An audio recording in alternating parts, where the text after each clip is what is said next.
Welcome back, everyone. Last week we covered data types and variables, the building blocks of Python. This week we're giving our programs the ability to make decisions. We're talking about conditionals. Think about your everyday life. If you're hungry, you go to the fridge. If you're not hungry, you keep doing your homework. That's a conditional. A statement that only happens if a certain condition is true.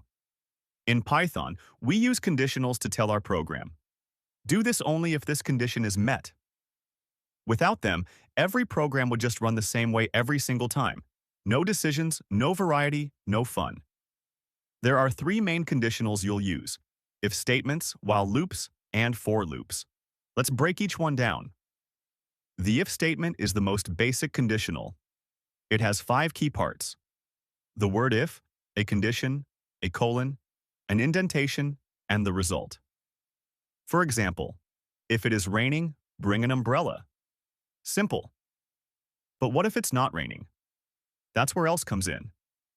The else block handles everything that happens when the condition is not true.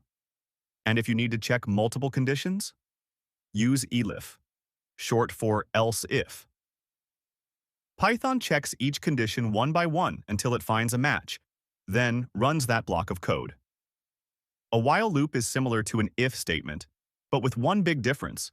It keeps running over and over as long as the condition stays true. Imagine a countdown. Start at 10 and keep subtracting 1. While the number is still greater than 5, keep going. The moment it hits 5, the loop stops. While loops are incredibly powerful, but be careful. If your condition never becomes false, the loop runs forever. That's called an infinite loop, and it'll freeze your program. For loops are similar to while loops, but you get to specify exactly how many times it runs. Using range open parenthesis, 10 close parenthesis tells Python to loop from 0 to 9. That's 10 times total. You can also set a start and end point, like range open parenthesis 2, 6, close parenthesis, which runs from 2 to 5. For loops are perfect when you know exactly